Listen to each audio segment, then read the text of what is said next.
Assalamualaikum warahmatullahi wabarakatuh. Selamat datang di Banyuwangi Aktivis Podcast Nova Lawyer episode 2. Tema kali ini yaitu demo ricuh DPR memakan korban. Nah ini ya, saya Muhammad Novel Taftazani akan menemani Anda dalam diskusi hangat kita kali ini ya. Sahabat pendengar semuanya, sebagaimana kita tahu beberapa waktu yang lalu, baru saja belum genap 1 hari terjadi kericuhan dalam aksi demo di depan DPR. Peristiwa ini menimbulkan korban. Salah satunya adalah Afan Kurniawan, seorang driver ojek online yang terlindas oleh kendaraan taktis dari Brimob Polri. Nah, ini mari kita bahas bersama. Untuk membahas tema ini sudah masuk nih beberapa pernyataan voice note dari beberapa tamu kita, yaitu ada 4 tamu di sini hadir, yaitu Abdul Basir, sarjana hukum, seorang pengacara dari Banyuwangi. Ada Muhammad Arif Akbar, sarjana ekonomi, seorang pengusaha F&B di Banyuwangi. Ada juga Kapten Rudi Kamseno, seorang pelaut yang saat ini bertugas di perbatasan Saudi Iran. Dan yang terakhir ada Arif Wicaksono, Ketua Young Lawyer Komite Banyuwangi. Kita akan mendengar pandangan-pandangan dari beberapa orang ya, warga Banyuwangi, juga seorang aktivis, para aktivis yang tergabung dan ikut andil dalam Banyuwangi Aktivis Podcast kali ini. Nah, langsung saja saya akan memperkenalkan terlebih dahulu yang pertama Bapak Abdul Basir, seorang pengacara dari Banyuwangi, ya, ingin memberikan satu pernyataan ya cukup panjang ini. Silakan kepada Bapak Abdul Basir, pandangannya silakan untuk disampaikan. Assalamualaikum warahmatullahi wabarakatuh. Perkenalkan, nama saya Abdul Basir, sarjana hukum, warga Indonesia, bertempat tinggal di Kelurahan Kalipuro. Terima kasih saya diberi waktu untuk tanggapan atas peristiwa kelam miris yang terjadi di Jakarta, demo di DPR. Saya sangat miris, bahkan saya berbicara ini merinding. Tidak ada kata-kata lagi keprihatinan saya sebagai warga negara. Sangat-sangat wajar rakyat ini marah dengan perilaku DPR dan pemerintah. Prabowo di sini presiden berpidato efisiensi anggaran, pajak dinaikkan. Kenyataannya apa yang diberikan oleh rakyat? Ada apa pemerintah ini yang katanya efisiensi tapi membesarkan, menaikkan gaji-gaji pejabat DPR? Ada apa dengan Sri Mulyani? Yang mana Sri Mulyani ini adalah menteri. Kenapa kok anggaran dari DPR itu kalau tidak salah 9 triliun per tahun untuk DPR? Artinya 9 triliun ini kalau dibagi semua anggota dewan yang banyak 500 sekian, itu kurang lebih 1,3 M per tahun. 1,3 M untuk per bulan anggaran dari DPR. Dalam kondisi ekonomi seperti ini, rakyat dalam keadaan kesulitan, pekerjaan, tapi pemerintah berfoya-foya. Mana defisit anggaran? Mana? Tidak ada kepedulian, tidak ada empati. Nah, khususnya peristiwa yang kemarin, yaitu sampai meninggalnya pahlawan ojol yang dilindas oleh polisi, itu membuktikan tidak ada kepedulian pemerintah, khususnya polisi, yang mana polisi ini adalah sebagai penegak hukum, pengayom masyarakat, tidak peduli. Seperti polisi ini adalah alat, adalah tembak pemerintah, di mana dia tidak ada pikiran membela. Apa kata perintah dari atasan, yaitu digunakan untuk membunuh, sebagai alat membunuh. Itu ya, saya penutup di sini, saya menghimbau kepada pemerintah, khususnya Presiden Prabowo, turun ke masyarakat.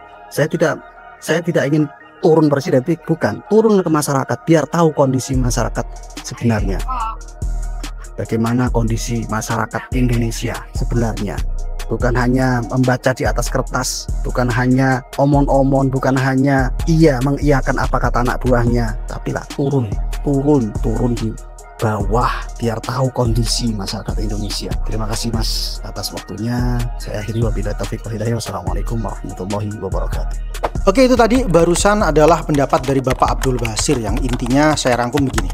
Intinya Bapak Abdul Basir ini sangat prihatin dengan perilaku DPR dan pemerintah yang terkesan tidak peduli dengan kondisi ekonomi sulit yang dialami rakyat.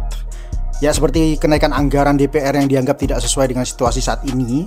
Tentunya juga Bapak Abdul Basir menghimbau agar Presiden Prabowo itu turun langsung ke masyarakat supaya tahu kondisi rakyat yang sebenarnya, bukan hanya membaca laporan. Jadi dapat paham dan merespon lebih baik terhadap permasalahan yang dihadapi rakyat. Nah, begitu ya Bapak Abdul Basir. Nah, langsung saja kita akan mendengar pendapat dari pembicara kedua kita, tamu kedua kita, yaitu Bapak Muhammad Arif Akbar, seorang pengusaha F&B di Banyuwangi yang mungkin sudah kita kenal itu, yaitu Wangi Agung Catering. Nah, Beliau ini salah satu pengusaha yang cukup sukses. Nah, ini ada yang mau disampaikan kepada masyarakat terkait permasalahan ini. Silakan kepada Bapak Muhammad Arif Akbar. Dipersilahkan.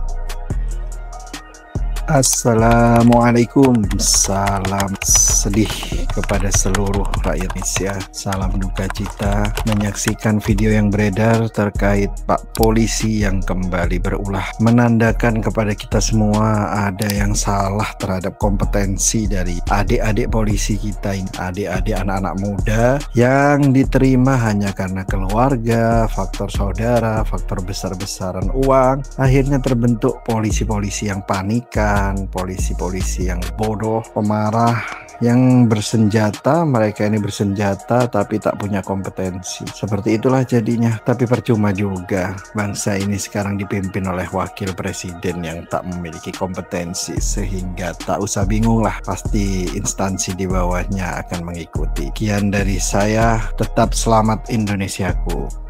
Nah, terima kasih kepada Bapak Muhammad Arif Akbar atas tanggapannya ya. Jadi poin pentingnya ini bahwa kita tentunya prihatin gitu. Seperti juga Bapak Muhammad Arif Akbar prihatin terhadap perilaku polisi yang kebanyakan beberapa tahun ini banyak yang tidak kompeten karena berbagai macam faktor gitu. Dan juga ada satu kewaspadaan dan sebuah lampu kuning ya seperti itu, bahwa bangsa ini dipimpin oleh wakil presiden yang juga masih perlu dipertanyakan kompetensinya, sehingga perlunya kita itu untuk kembali mengkoreksi pemerintah ini begitu.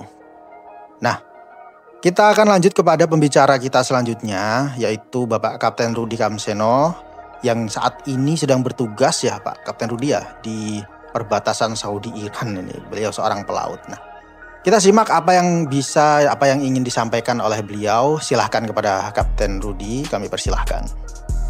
Assalamualaikum warahmatullahi wabarakatuh. Izin memperkenalkan diri, nama Rudi Kamseno, profesi freelancer pelaut lepas penjaga pantai perbatasan Saudi Iran. Izin ikut komen mengenai kasus demo di DPR yang memakan korban.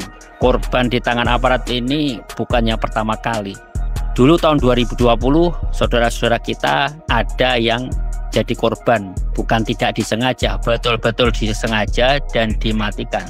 Tetapi karena waktu itu lebih dari 80% rakyat Indonesia merasa orang itu bukan bagian dari keluarganya, bukan bagian dari saudaranya, bahkan mereka tergiring bahwa mereka itu kaum-kaum yang intoleran, anarkis dan lain sebagainya, maka kasus itu entah tenggelam, entah setengah tenggelam, tidak terekspos, dan nggak tahu sudah pengadilannya sekarang tidak semua orang mengikuti. Sekarang ini matinya korbannya tidak sengaja dan kebetulan mati, tapi karena itu menyangkut mewakili perasaan banyak orang karena banyak ojol yang bersuara, makanya viral. Seandainya itu tidak berseragam ojol, mungkin tidak akan sebesar ini, karena kalau kita bicara ojol itu adalah satu komunitas, maka dalam komunitas itu emosinya juga komunitas kolektif, dan seharusnya emosi ini sudah muncul dari tahun 2020 dulu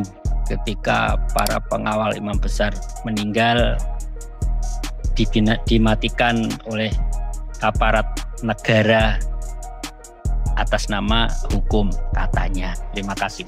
Nah, itu tadi tanggapan dari Kapten Rudi ya. Kap Rudi ini memberikan pernyataan, yaitu intinya korban di tangan aparat itu sebenarnya bukan pertama kali terjadi nih. Dan itu pernah terjadi tahun 2020, itu ada saudara kita yang menjadi korban dan mendapat kurang perhatian karena bukan bagian dari keluarga atau saudara begitu. Dan yang kedua itu juga kasus kematian korban saat demonstrasi di DPR kali ini menjadi viral karena menyangkut perasaan banyak orang, terutama komunitas ojol yang merasa terwakili sehingga mendapat perhatian yang lebih besar dibanding kasus serupa di masa lalu. Oke, lanjut kepada ada pernyataan singkat ini ya, bagaimana tanggapan dari Bapak Arif Wicaksono, seorang ketua Young Lawyer Committee. Gimana Pak Arif tanggapan dari permasalahan ini? Bagaimana aparat ini begitu tegas dan keras ya dalam melawan demo ini, dalam mengamankan yang katanya mengamankan demonstrasi ini? Ada yang ingin ditanggapi Bapak Arif? Silakan. Iya, sangat prihatin lah atas insiden kejadian seperti itu. Itu menunjukkan aparat negara yang sangat arogansi, fatal. Nah ya begitu ya, jadi fatal itu menurut Pak Arief ini, arogansi dari aparat ini sangat fatal. Terima kasih atas pernyataannya Pak Arief ya. Oke, itu tadi semua adalah tanggapan-tanggapan dari para tamu kita dalam Banyuwangi Aktivis Podcast episode 2 kali ini, yaitu bertemakan demo ricuh di DPR yang memakan korban. Dari para pembicara kita saya ucapkan terima kasih banyak, dan tentunya kita akan kembali lagi dan akan sambung lagi pada kesempatan selanjutnya kepada para pendengar semua yang ingin bergabung, yang ingin menyampaikan pendapat, opini, pernyataannya dalam berbagai macam kasus. Kami persilahkan untuk mengirimkan voice note, suara, ataupun kita ingin mau melakukan interview telepon, nah bisa. Jadi di sini kita akan mengambil suara sebagai wadah untuk kita mencari keadilan, untuk juga menyuarakan pikiran kita semua secara lantang. Sekian dulu, terima kasih, sampai jumpa lagi. Wassalamualaikum warahmatullahi wabarakatuh.